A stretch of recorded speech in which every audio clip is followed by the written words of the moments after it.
Moisés Isidro Sanz dice, Pastor, ¿cuál de los dos relatos sobre la muerte de Judas es la correcta? ¿San Mateo 27:5 o Hechos 1:18? Gracias, amados siervos, por su atención. Dios les bendiga a sus vidas poderosamente. Esto es lo bueno, estas preguntas son las que me gustan. ¿Por qué? Porque Amén. podemos explicarlas de una manera tan sencilla. El relato es el mismo. El relato es el mismo. Son complementarios. Son Exactamente. complementarios. Exactamente. Es lo que encontramos en los evangelios, hermano Moisés. Encontramos a Mateo con un relato, encontramos a Marcos con otro relato del mismo acontecimiento y encontramos a Lucas con otro relato del mismo acontecimiento. Un ejemplo. Le voy a poner un ejemplo de esto. Ahí voy, Pastor Selvin, con este cuadro. Supongamos que usted lo encuentro en la esquina de una calle. Y yo digo, ¿saben qué? Me encontré al pastor en la esquina de la calle X. Pero vengo, le dije a una persona, encontré al pastor Selvin en la esquina de la calle X. Cualquier calle. Luego le digo digamos a otra persona, ¿saben qué? Me encontré al hermano Selvin en la calle tal o cerca de la calle tal. Dije al otro, le dije en la esquina, pero a este le digo cerca de la calle tal.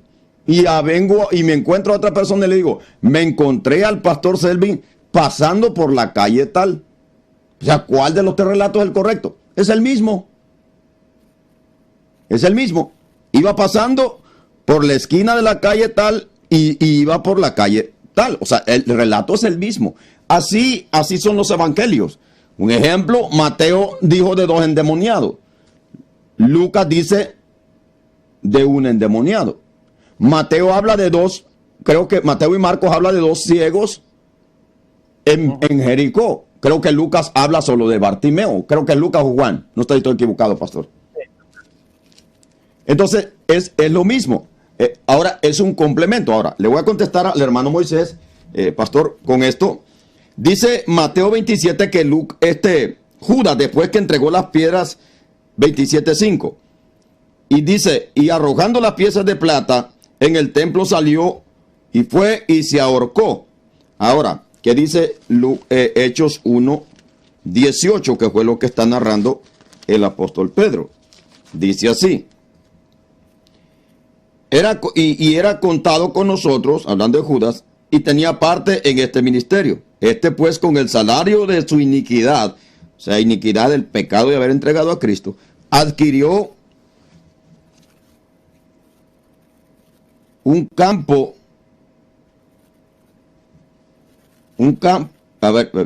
adquirió un campo y cayendo de cabeza se reventó por la mitad y todas sus entrañas se derramaron.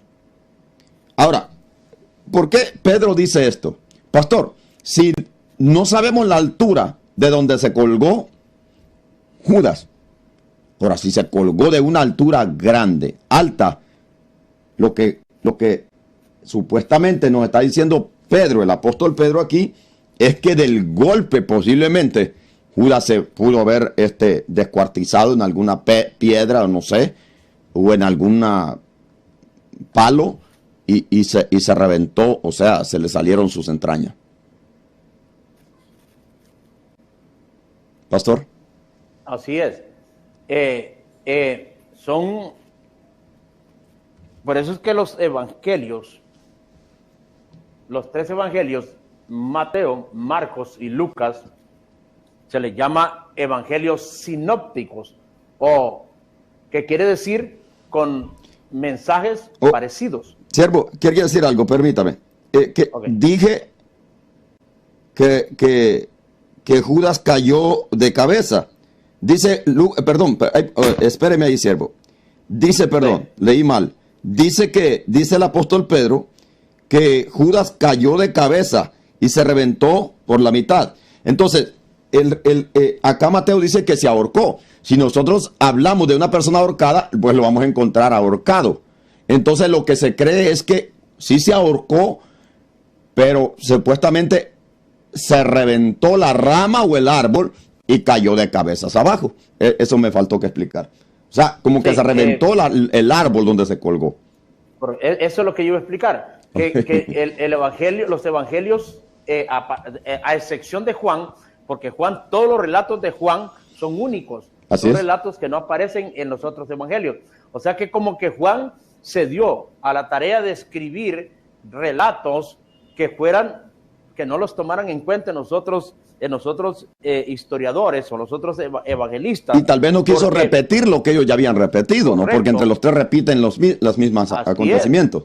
Entonces, en este caso, lo que estos tres evangelistas escriben, como van dirigidos a destinatarios diferentes. Por ejemplo, si nosotros vemos el libro de Lucas, se nos explica claramente que iba dirigido hacia una persona de una alta jerarquía entre los griegos. Este Teófilo era un excelentísimo, una persona de eminencia.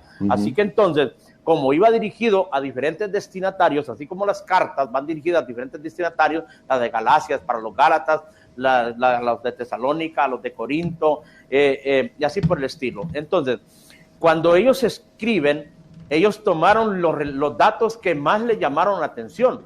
Entonces, como diciendo, como lo que estaba explicando usted, del que me encontró por una esquina. Entonces, en este caso, usted viene y dice, yo encontré al pastor Selvin allí por la esquina de la calle tal. Pero otra persona que le preguntan, ¿y usted dónde lo vio? No, yo lo vi enfrente del negocio tal.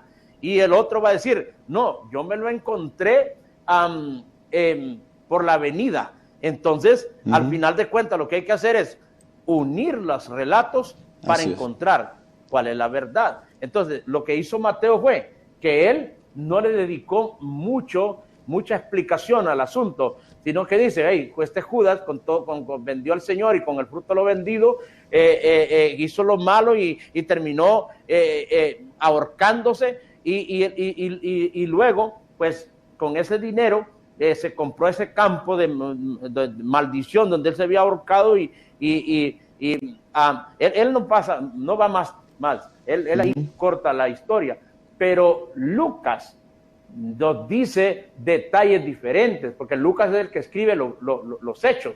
Lucas escribe los hechos. O sea que cuando él escuchó el relato de Pedro, entonces él tomó nota y dijo, esto fue lo que dijo Pedro.